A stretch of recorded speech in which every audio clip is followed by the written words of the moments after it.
Bengali টিউশনে তোমাদের সকলকে স্বাগত। আমি শুভময়। আজ তোমাদের আমাটির ভেপু থেকে একটি নতুন অধ্যায় মানে 11 নাম্বার অধ্যায় চড়ুই ভাতি, সেই চড়ুই ভাতি অধ্যায়ের কিছু শর্ট প্রশ্ন এবং কিছু বড় প্রশ্ন নিয়ে আলোচনা করব। এই অধ্যায়ে আমরা কম্পিউটার প্রিন্ট কিছু প্রশ্ন দিয়েছি এবং কিছু নিজের হাতের লেখা প্রশ্ন দিয়েছি।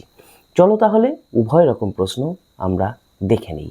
তাহলে চলো চড়ুই ভাতি থেকে প্রশ্নোত্তর পর্ব শুরু করি। অপু দুর্গার চড়ুই ভাতির আয়োজন সম্পর্কে লেখো। এখনকার পিকনিকের সঙ্গে এরকম চড়ুই ভাতির তফাৎ কোথায়?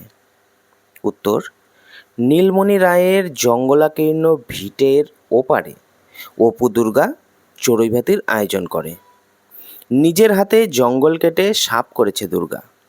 অপু শুকনো লতাপাতা কুড়িয়ে আনে মহা উৎসাহে। মায়ের অজান্তে ভাড়ার থেকে চাল তেল নিয়ে আসে নারকেলের শুকনো মালায়। দুর্গার ডাকে তাদের বনভোজনের সঙ্গী হয় বিনি। সকলে মিলে কাঠকুটো জোগাড় করে মাটির হাঁড়িতে ভাত রান্না করে। বেগুন ভাজা আর কষে মেটে আলুর ফল ভাতে দিয়ে কলাপাতায় খাওয়া সারে তারা। লবণ ছাড়াই রান্না করেছিল সেদিন দুর্গা। সেই বনভোজনের উপকরণের বাহুল্য না থাকলেও আন্তরিকতার ছোঁয়ায় তাই হয়ে উঠেছিল অপু দুর্গার আনন্দধাম। আরেকটি অংশ আছে উত্তরটির। এখনকার পিকনিক আয়োজনের বাহুল্যে সত্যিকারের চড়ুই ভাতি থেকে একেবারেই আলাদা। নাচ গান হুল্লোড় হইচই এর প্রাধান্যই বেশি সেখানে। প্রকৃতির শ্যামল মিমায় কিশোর মনের বিস্ময় মাখানো সৃষ্টির আনন্দ, প্রথম রান্না করার আনন্দ এখনকার পিকনিকে কখনোই পাওয়া যাবে না। অপুর সঙ্গে চড়ুই ভাতিতে আর কে কে ছিল? অপুর সঙ্গে চড়ুই ভাতিতে ছিল তার দিদি দুর্গা ও কালীনাথ চক্রবর্তীর মেয়ে বিনি। এই তাহাদের প্রথম বনভোজন। তাদের বলতে কাদের কথা বলা হয়েছে? এই বনভোজন কেমন পরিবেশে অনুষ্ঠিত হয়? বনভোজনে কি কি রান্না হয়েছিল? বিভূতিভূষণ বন্দ্যোপাধ্যায়ের আম আঁটির ভেপু রচনার চড়ুই ভাতি অধ্যায়ের অংশের তাদের বলতে এখানে অপু ও দুর্গার কথা বলা হয়েছে। বনভোজনের জায়গাটি ছিল ভীষণ সুন্দর। প্রথম বসন্তের দিনে ঝোপে ঝোপে নতুন কচি পাতা, ঘেটু ফুলের ঝাড় পোড়া ভিটেটা আলো করে ফুটেছিল। বাদামি লেবু গাছটায় কয়। দিনের কুয়াশায় ফুল অনেক ঝরে গেলেও থোপা থোপা সাদা সাদা ফুল উপরের ডালে চোখে পড়ার মতো ছিল। অপুদের বনভোজনের রান্নার তেমন কিছু আয়োজন ছিল না। রান্না বলতে শুধুমাত্র ভাত ও বেগুন ভাজা হয়েছিল। যদিও বেগুন ভাজায় নুন হয়নি, তবুও তারা আনন্দের সহিত সেই রান্না খেয়েছিল। অপুরও ব্যাপারটা আশ্চর্য বোধ হয়। অপু কে, কোন ব্যাপারের কথা বলা হয়েছে, তার আশ্চর্যবোধ হওয়ার কারণ কি? বিভূতিভূষণ বন্দ্যোপাধ্যায়ের লেখা আম আঁটির ভেপু রচনার চড়ুই ভাতি অধ্যায়ের অপু হল হরিহরের পুত্র। মায়ের নাম সর্বজয়া ও দিদি দুর্গা। অপু হল এই রচনার নায়ক চরিত্র। অপু ও দুর্গা মিলে একদিন বনভোজনের আয়োজন করেছিল পাশের মাঠে। তারা পুটুদের তালতলা থেকে মেটে আলু তুলে এনেছিল ভাতে দেবার জন্য। তাছাড়া দুর্গা বেগুন ভেজেছিল একেবারে সত্যিকারের।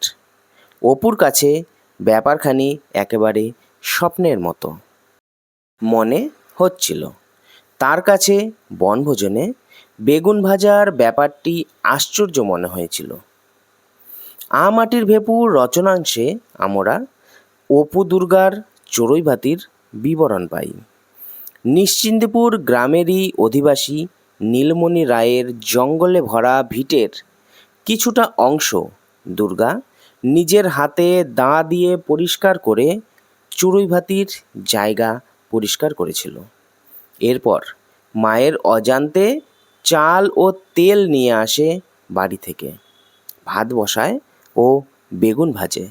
সত্যি সত্যি মায়ের মতো বেগুন ভেজেছিল, তাই ব্যাপারটি অপুর কাছে আশ্চর্য লেগেছিল।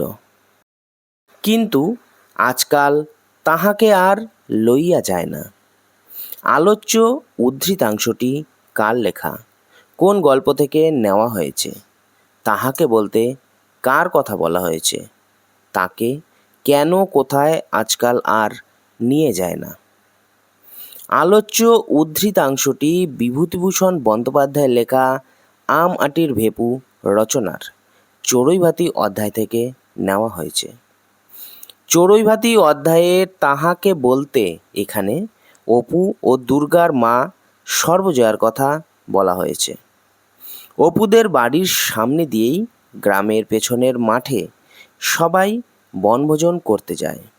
সেখানে সব নিজের নিজের জিনিসপত্র নিয়ে যায় সবাই বনভোজন করতে। বনভোজনে গিয়ে বাকি সকলে বের করে কত কী জিনিস, যেমন ভালো চাল, ডাল, আলু, ঘি, দুধ ইত্যাদি। কিন্তু অপুদের তেমন কিছু না থাকায় তার মা বের করে মোটা চাল, মটরের ডাল বাটা আর দু একটা বেগুন। যেহেতু সর্বজয়া তেমন ভালো কিছু বের করতে পারে না, তাই সর্বজয়াকে বনভোজনে আজকাল আর নিয়ে যায় না। এই তাহাদের প্রথম বনভোজন। কাদের এই প্রথম বনভোজন? এই বনভোজনের উদ্যোক্তা কে? বনভোজন সম্বন্ধে অল্প কথায় একটি অনুচ্ছেদ লেখো। বিভূতিভূষণ বন্দ্যোপাধ্যায়ের লেখা আম আঁটির ভেপু রচনাংশের চড়ুইভাতি অধ্যায়ের দুর্গা ও অপুর প্রথম বনভোজন ছিল। অপু ও দুর্গার বনভোজনের উদ্যোক্তা হল দুর্গা। আম আঁটির ভেপু গল্পাংশে আমরা অপু ও দুর্গার চড়ুইভাতির বিবরণ পাই। নিশ্চিন্দিপুর গ্রামেরই অধিবাসী নীলমণি রায়ের জঙ্গলে ভরা ভিটের কিছুটা অংশ দুর্গা নিজের হাতে দা দিয়ে পরিষ্কার করে চড়ুইভাতির জায়গা তৈরি করে। এরপর মায়ের অজান্তে চাল ও তেল নিয়ে আসে বাড়ি থেকে, ছোট হাঁড়িতে ভাত বসায়। পুটিদের তালতলার ঝোপ থেকে আনা মেটে আলুর ফল ভাতে সেদ্ধ হতে দেয়। দুর্গার ডাকে সাড়া দিয়ে তাদের বনভোজনের সঙ্গী হয় কালীনাথ চক্রবর্তীর মেয়ে বিনি। মহা আনন্দে তারা কলাপাতায় ভাত, নুন ছাড়াও বেগুন ভাজা খায়। খাওয়া হয়ে গেলে দুর্গা আবার একদিন বনভোজন করার ইচ্ছার কথা জানায়। আমার গালে একটু জল ঢেলে দাও তো অপু। বক্তা কে? কোন প্রসঙ্গে এই কথা বলা হয়েছে? বক্তা গালে একটু জল ঢালতে বলেছিল কেন? বিভূতিভূষণ বন্দ্যোপাধ্যায়ের আম আঁটির ভেপু রচনাংশের চড়ুইভাতি অধ্যায়ের উক্তিটির বক্তা হল বিনি।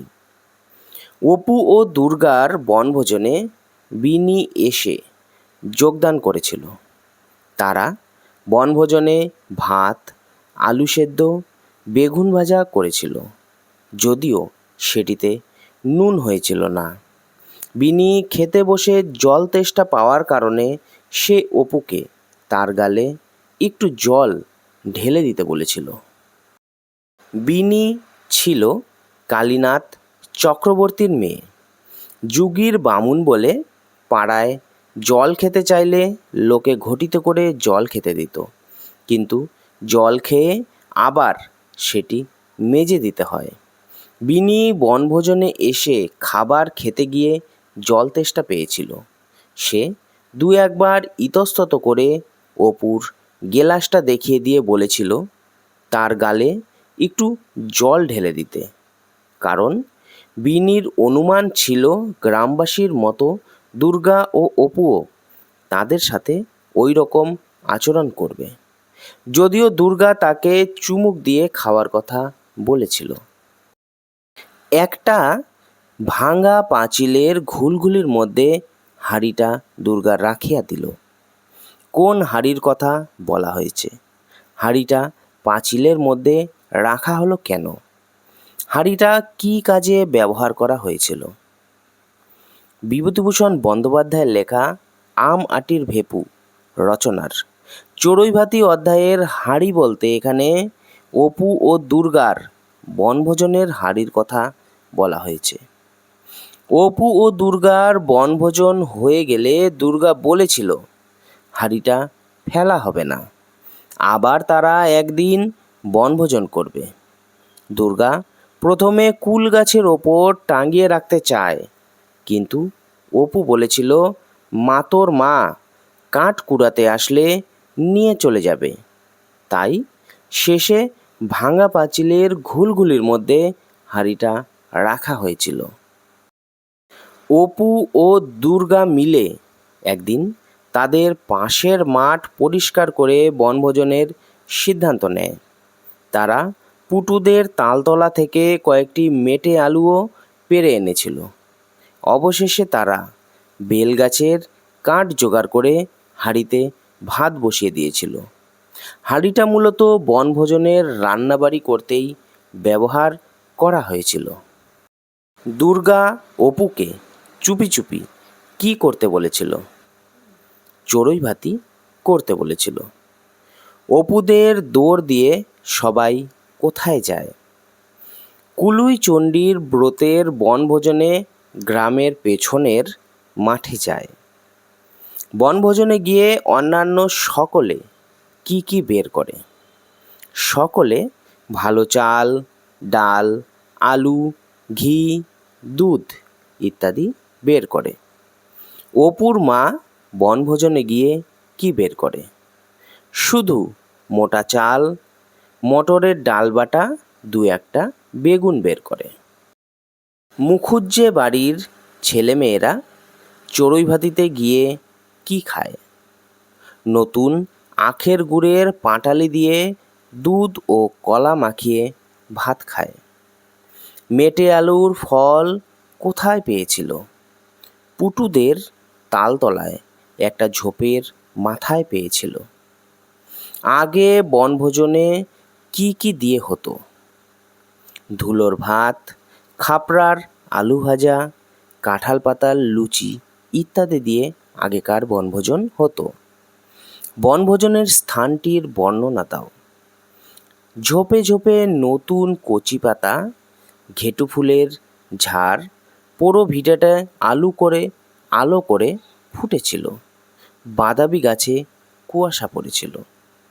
দুর্গাদের বনভোজনে কে এসেছিল? বিনি এসেছিল।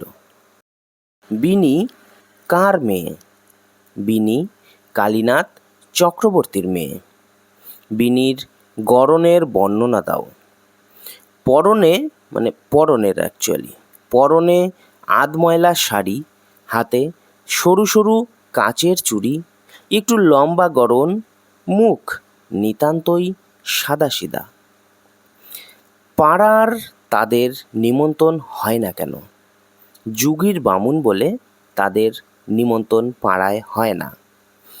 দুর্গার কথা মতো বিনি কি এনে দিয়েছিল? বেলের ডাল এনে দিয়েছিল। অপুরা কিসে খাওয়ার খেতে বসলো? কলার পাতায় তারা খাবার খেতে বসলো। রান্নায় কি কম হয়েছিল? রান্নায় নুন কম হয়েছিল। বিনিরা জল খেতে চাইলে সকলে কি করত? লোকে ঘটিতে জল দিত, পরে তা মেজে দিতে হতো। বনভোজনের পর দুর্গা হাঁড়িটাকে কোথায় রাখতে চায়? কুল গাছের ওপরে রাখতে চায়। দুর্গার হাঁড়ি রাখার ব্যাপারে অপু কি ধরনের আপত্তি করেছিল? মাতোর মা কাঠ কুড়াতে এসে নিয়ে যাবে, তাই অবশেষে পাঁচিলের ঘুলঘুলির মধ্যে হাঁড়িটা রেখে দেয়।